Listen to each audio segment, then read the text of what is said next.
Yo, we're checking everybody. Welcome to another edition of the Orange Bloods Texas Football Channel. It's a breaking news edition of K&A. I'm Jeff Ketchum. That is Anwar Richardson. Do us a solid. Subscribe to the channel. Like this video, especially if you like the message that we're getting ready to give you. And tell your folks and your family members about us. Like send them an email later today with a link to this video, letting them know you too can be a part of the Orange Bloods Texas Football Channel family. Anwar, the breaking news is that according to your reporting over on orangebloods.com at this very second, Quinn Ewers is as close to returning to the field and starting on Saturday against Oklahoma as he's been at any point over the course of the last month. Yeah, Catch. I mean, it's been an interesting journey, that's been back to it ever since Quinn sustained those sprains in his clavicle. But I think we've talked about before. I think there's always been some optimism that he could return before the original forecast, which was always going to be 4 to 6 weeks. And one of the things that we originally reported was that the earliest he would probably return would be the Oklahoma game. But there was optimism that maybe he can come back beforehand. But at the end of the day, the doctors have to sometimes save the guys from himself, make sure he's 100% ready to go. And to your point, yes, he's as close as he's been. He's been participating in practice this week, Catch. I've heard that some people say he looks normal. Like, others have said that he looks just fine. Now, clearly, outer exterior versus what the man feels inside is going to be two different things. I hear there is some soreness that he is experiencing, Catch, but just not as severe as we've heard like it's been over the past couple of weeks. So I think there's a positive thing. Now, what you've got to always hope for, Catch, you always got to knock on wood in these situations. You got to hope that there's no setbacks, right? You've got to hope that as the week goes and it progresses, that he can continue to go, he continues to improve, continues to get better and can go. But right now, it looks, I'd never me, Catch. I'd never want to live in the world of absolutes. That I just hate to say something's definite, but I will just I like to say it's trending in the right direction for Quinn. Yeah, I think the breaking news element of this is it's probably a growing expectation that Quinn Ewers will be the starting quarterback on Saturday, but still got the rest of the week to get through. You still have to avoid setbacks. There is a little bit of a qualification that goes on that in the sense that nothing is official yet. But boy, we've been covering this story now, like you said, for the last 4 weeks, and there had been optimism before that he might be able to come back early. It does look, though, like the runway is clear for him to take off this weekend and return to the field if everything goes as it's been going early in the week over at the practice fields. It then leads us to the reaction component of what it is that we're reporting today. Your immediate thoughts on Quinn Ewers returning for the Oklahoma game this week. It's not as cut and dry as, okay, he's back and everything is better.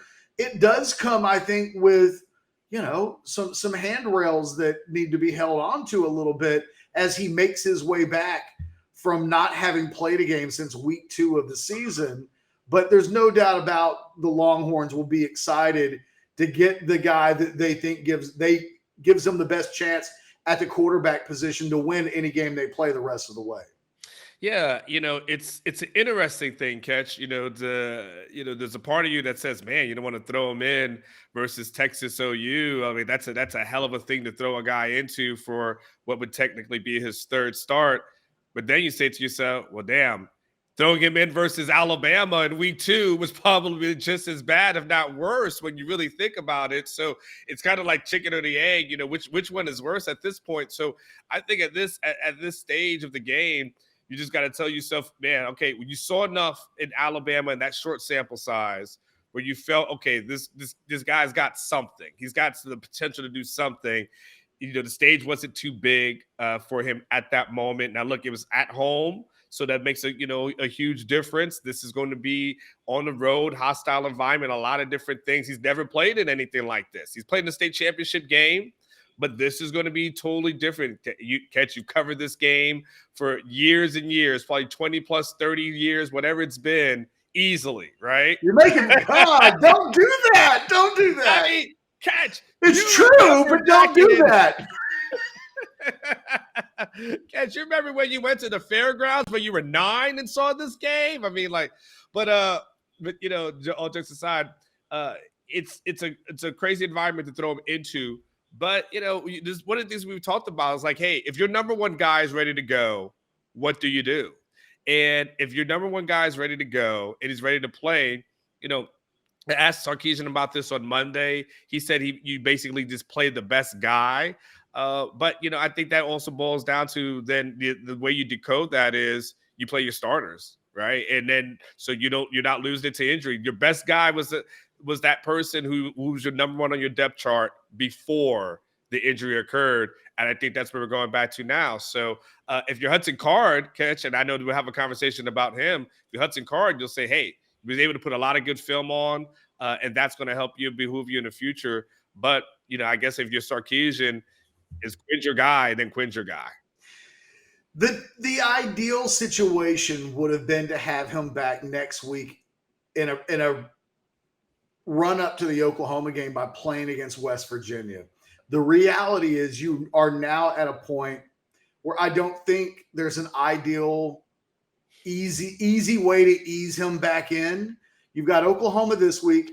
You've got Iowa State next week at DKR, and they're the best defense in the Big 12 with regards to scoring, with regards to yards. I mean, they are a good defensive team. And then the very next week after that, you're going on the road in Stillwater to take on Oklahoma State. You wouldn't, I think, pick a game out of those three and say one's easier than the other, because I don't know that Iowa State is easier. It's a different type of atmosphere, but the challenge of playing quarterback, I think, is difficult at this stage. So you might as well bring him back when you feel best about him.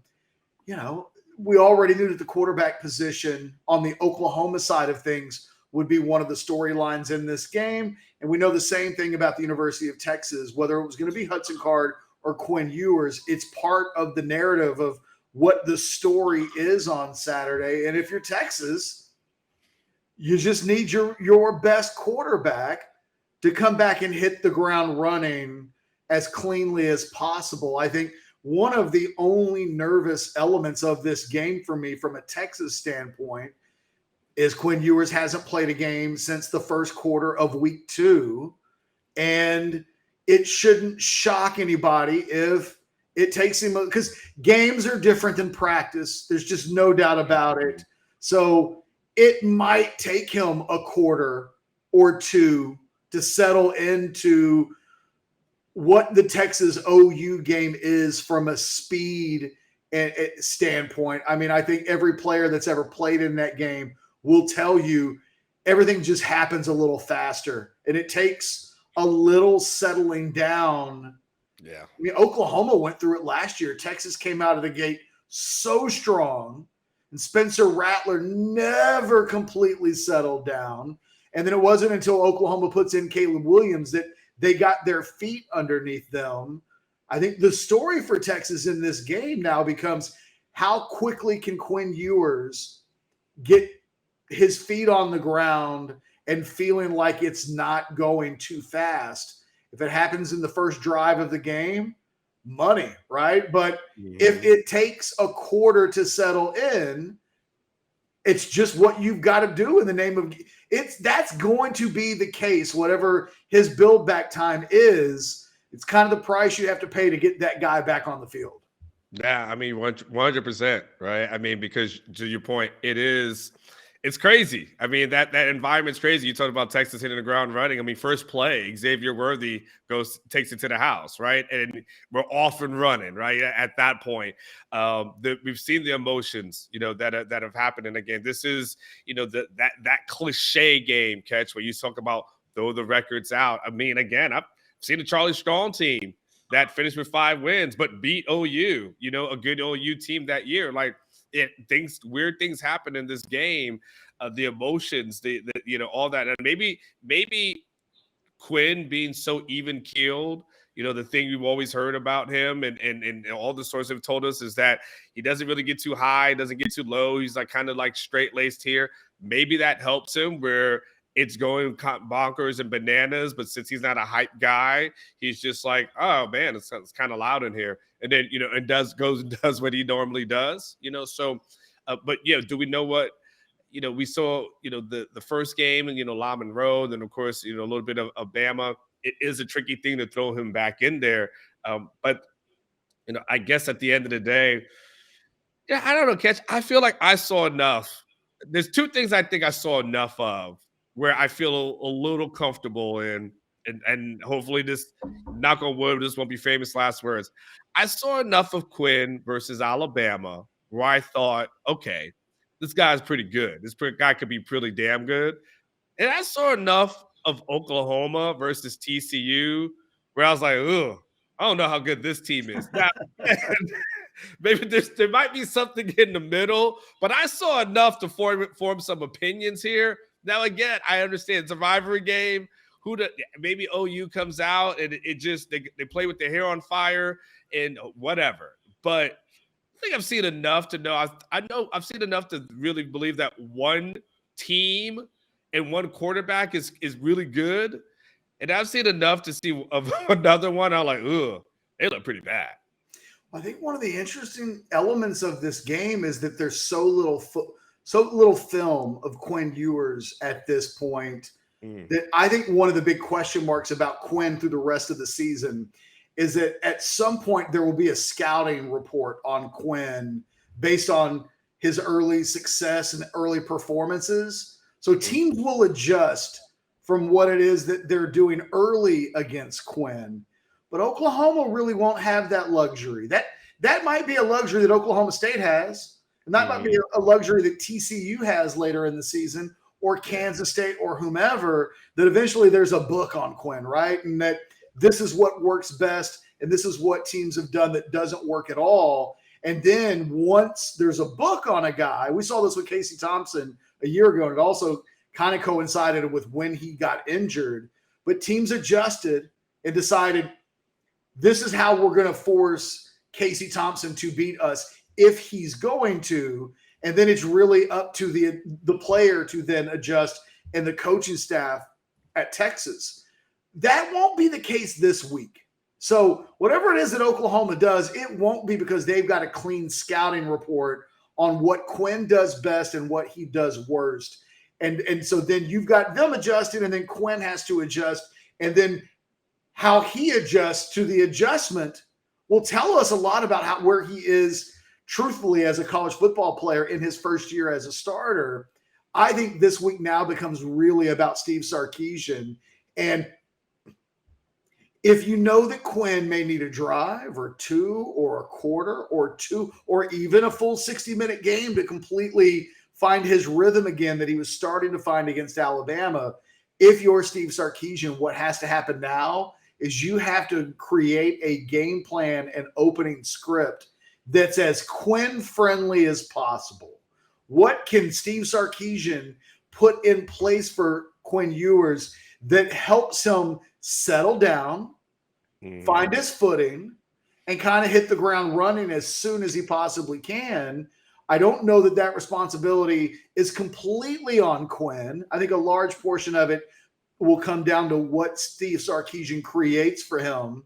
What kind of passes do we see in the first quarter? Are we seeing simple throws out into the boundary to Xavier Worthy like we saw a year ago, where Quinn's in a position to put his playmakers in a place to have success, and from a quarterbacking standpoint, you're making it easy? Or do we see the opposite to some degree? Because you've got your guy back, do you try to come out and do things that maybe you weren't confident when Hudson Card was under center? For all of the Hudson Card reasons, it's just a completely different situation when Quinn plays. His strengths are different. What he feels comfortable with is different. What the coaching staff feels comfortable with is completely different. And so whatever it is that we see on Saturday, those are the things that I think Steve Sarkisian has to juggle. If it's me, It's a lot of short, easy stuff early in the game. Let him get some completions. Let him have some early success that doesn't require him to do a lot of potentially difficult things with reads and such. And then I think if you're Texas, you're probably doing well if you can just get the ball out of his hands, get it to Jordan Whittington, Jatavion Sanders, and obviously Xavier Worthy, and let those guys make it easy for Quinn at the end of the first and second quarter. You're like, hey, he's 8 of 10 for 150 yards and 2 touchdowns, but we haven't asked him to do a lot of things that might be asking too much. And I think that's the thing. And if he'd been playing the last 4 weeks, these aren't concerns that you would have at all. But because it is his first game back, I think you have to be mindful of it. I want to go back to something that you said as an observation that I would like to give you a hand clap for. So let me give you one of these here, and not the slow clap, which seems like it'd be a little condescending. I mean, like a real one. This is a real clap. Okay. I spoke to a source of mine recently. I want to say like a day or so ago, maybe 2 at most. And they said, look, just watch out because Sarkisian is going to have different things in for the OU game that he hasn't had for the same exact reasons that you said, because he feels like, Quinn can do certain things that maybe Hudson can't. They felt like they kind of made a game plan that was supposed to be for Hudson and what might work best for Hudson, but might be able to open it up a little bit more when it comes to, this. And look, think about that Alabama game. If you go back to it, Sark was coaching his ass off when he had his guy. Like, he was going after it. Like, he was unloading. I would say unloading his playbook because, obviously that's a little bit of a cliche, but he was giving a lot of different plays, a lot of different looks. Like, you saw a lot of different things, and you could tell, like, okay, this is what a Sarkisian offense can look like when all is going well. Now, of course, the injury happens. He has to try to adjust on the fly. We go to UTSA. Hudson's kind of a little bit in a phone booth at that point, so it's a little bit more restrictive at that point. I think he tries to open up a little bit more against Texas Tech, but it also, again, this is not a knock on Hudson because also Hudson's been injured too. So, you can't knock Hudson too much when the guy's playing with a high sprain, which typically that's something you should be sitting out. So, but now with having him, if he has him back this weekend, the playbook opens up a little bit more. And I think OU sees things that they haven't seen before. I think OU finds itself in a really tough position because, to your point, not only do you not have a lot of film on Quinn, you only have a little portion of it. You don't have everything. Like, we don't know what Sark was going to run, was planning to run, that he couldn't run after Quinn got hit. So all of a sudden he had to put all that stuff back in his playbook and say, let me kind of adjust here a little bit. So in that regard, I think OU is going to go in a little bit blind. Like, they're going to have, no doubt, they're going to have blindfold on, and they're not going to know exactly what's going on. Now they can scheme for the defense. Like, they can totally try to scheme for this defense, but from an offensive standpoint, I don't think they know what they're not going to know what hits them until it happens. No, you're right, and there are some advantages and some disadvantages for the Longhorns with Ewers' return. One of the advantages is Oklahoma. If Oklahoma's got 4 weeks of film, I think their coaches would probably feel like they know what not to do at the very least based on the success that Quinn Ewers has had. It's 2 completely different offenses, and it will be up to Oklahoma. The thing that we missed in the Alabama game is Alabama, over the course of 4 quarters, they're really good on defense. They would have made some adjustments. And how Texas adjusted to those adjustments would have then told the story of how that game would have gone. And we missed that. And in 20 years, we might still be talking about that Texas-Alabama game from a what-if standpoint of what would have happened if Quinn Ewers had played a full 4 quarters. All of that information would have been really helpful for Oklahoma this week. But they don't have that. They have the 1 quarter where Quinn started to do some stuff and then was never around to see what the adjustments look like, to see what a second, third, and fourth quarter under Sarkisian. Because one of the questions about Sarkisian is he coaches different as the game goes along, that the opening script is as good as it gets. And then at some point you get into the middle third and then the last third of the game. It was even a question that you asked Sarkisian this week, like, how do you improve in this area that has been a little sketchy through the early part of the season and really throughout your early tenure at Texas? There's a lot of pressure now on Oklahoma and their coaching staff to very quickly identify what it is that Texas is trying to do with Quinn Ewers, and how, with a defense that's allowed 96 points in the last 2 weeks, how does that unit adjust on the fly to the thing that it really hasn't seen? Oklahoma this week could probably come up with a Hudson Card game plan much easier than they can a Quinn Ewers game plan. So there are things that Texas has that's a disadvantage. They need their quarterback to settle in. He's got to get into a rhythm. It's been a month, so you can't take that necessarily for granted.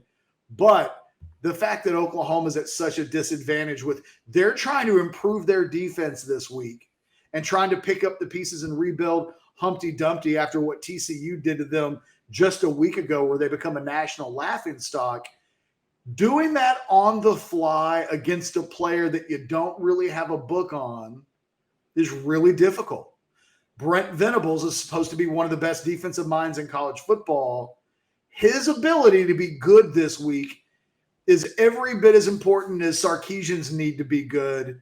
And it might very well be that the coach who makes the best adjustment in the second and third quarters off of what they see early on is the team that has the biggest advantage. So it's a Sark versus Venables battle to a certain extent, with how to handle the return of what might be the most dynamic player in this game. Quinn Ewers is eventually expected to be a first-round draft pick as an NFL quarterback. Advantage Sark, he's got this piece of clay to mold into something that Oklahoma may not be necessarily prepared for, which sounds bad on paper for an Oklahoma defense that hasn't been prepared for very much lately.